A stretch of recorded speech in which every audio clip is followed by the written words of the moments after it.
Chapter 17. Amid an ocean of chairs. Statistics knows everything. The exact acreage of arable land in the USSR is recorded, broken down by black soil, loam, and forest. Every citizen, male and female, is entered into thick, tidy books, those registry books so familiar to Ippolit Vorobyaninov. They know how much food the average citizen eats in a year, how much vodka he drinks, and even what snacks he prefers with it. You know how many hunters, ballerinas, revolver lathes, dogs of all breeds, bicycles, monuments, girls, lighthouses, and sewing machines there are in the country. So much life full of passion, drama, and thought stares back at us from those statistical tables. Who is this rosy-cheeked individual, sitting at a table with a napkin tucked under his chin, devouring steaming food with gusto? Around him are herds of miniature bulls. Fat pigs huddle in the corner of the table. In a special statistical pool, countless sturgeons, burbots, and sabrafish splash about. Chickens perch on his shoulders, arms, and head.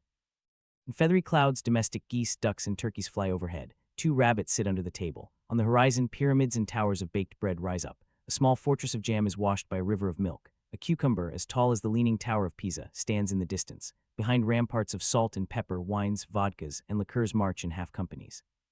Bringing up the rear, a pitiful handful of non-alcoholic drinks, mineral waters, lemonades, and seltzers in wire baskets trail along. But who is this rosy-cheeked glutton, this drinker and sweet tooth? Gargantua, king of the dipsomaniacs, the mighty Foss, the legendary soldier Yashka the Red Shirt, Lucullus himself.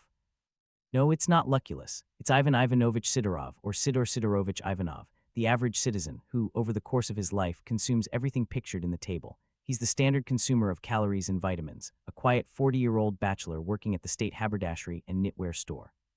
There's no hiding from statistics. It is precise data not only on the number of dentists, sausage stuffers, janitors, film directors, prostitutes, thatched roofs, widows, cab drivers, and church bells, but even on how many statisticians there are in the country.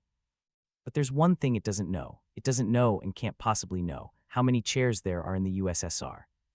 There are a lot of chairs. The last census put the population of the Soviet republics at 143 million. If you subtract 90 million peasants who prefer benches, bunks, or, in the East, worn carpets and rugs to chairs, you're left with 53 million people for whom chairs are a household necessity. Even accounting for possible errors and the habit of some citizens to sit between 2 chairs, if we cut the number in half just to be safe, we still get at least 26.5 million chairs. To be extra cautious, let's knock off another 6.5 million. That leaves us with a minimum of 20 million. Somewhere in this ocean of chairs, made of walnut, oak, ash, rosewood, mahogany, and Karelian birch, among pine and spruce chairs, the heroes of our story must find the walnut gam's chair with curved legs, the one hiding Madame Petikova's treasure in its chintz-upholstered belly. Heroes of the novel, still in their socks, were lying on the upper bunks, fast asleep, as the train carefully crossed the Oka River and, picking up speed, drew closer to Moscow. Dim Moscow sky was rimmed with sculpted clouds. Trams screeched around corners so naturally it seemed like it wasn't the tram but the conductor himself, flattened by his coworkers against the no smoking or spitting sign, who was making the noise. Smoking and spitting were forbidden, but apparently shoving the conductor in the stomach, breathing in his ear, and pestering him for no reason were not. Everyone was eager to take advantage. It was rush hour. Earthly and unearthly creatures alike hurried to work. Little birds, dusted with the first May grime, raised a ruckus in the trees. At the House of the Peoples, trams dropped off passengers and sped away, relieved. From 3 directions, office workers streamed toward the building and disappeared into 3 entrances. The house stood as a big, white, 5-story square, cut through with 1,000 windows. Secretaries, typists, office managers, couriers with packages, reporters, messengers, and poets all stomped through the halls and corridors.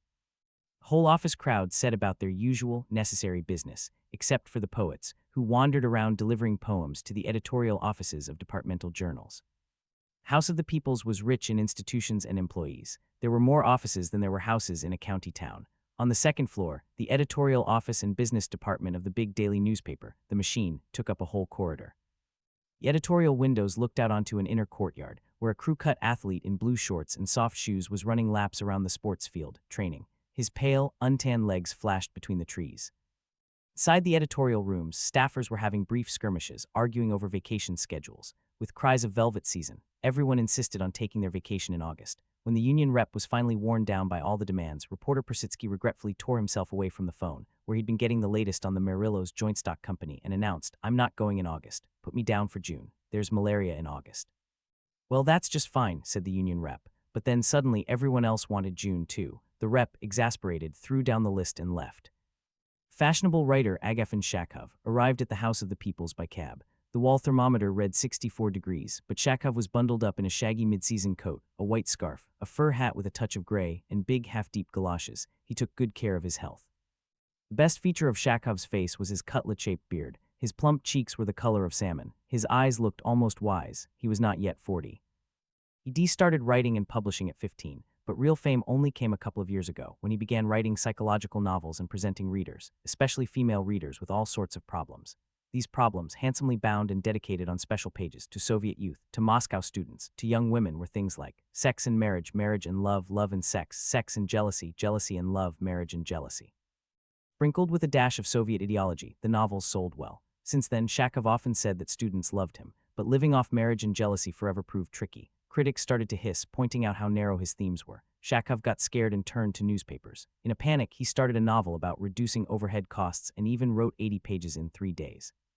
When the plot turned into a love tangle involving a senior official and 3 ladies, he couldn't fit in a single word about overhead costs. He had to give up. Still, he hated to waste those 80 pages, so he quickly switched to the problem of embezzlement. The official became a cashier, and the ladies were dropped. Shakov worked on the cashier's character, giving him the passions of the Roman Emperor Nero. The novel was finished in 2 weeks and published a month and a half later.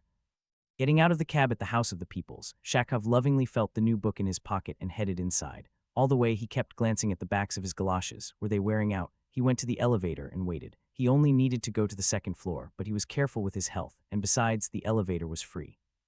Shakov entered the lifestyle section of the machine, where he was often published, and without greeting anyone asked, "Are they paying today? Good. And has His Excellency embezzled anything yet?"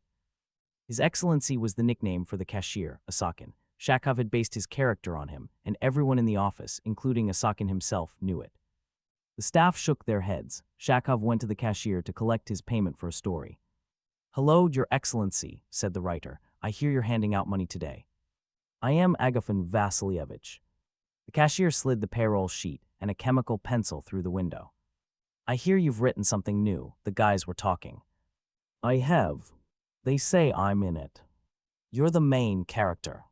The cashier was delighted. "Well, at least let me read it, since you've written me in." Shakov pulled out a fresh copy of the book, and with the same pencil he used to sign the payroll, inscribed on the title page, "To Comrade Asakin with friendship, Agafon Shakov." "Here you go, print run of 10,000. All of Russia will know you." The cashier reverently accepted the book and placed it in the fireproof safe, on top of stacks of 10-ruble notes.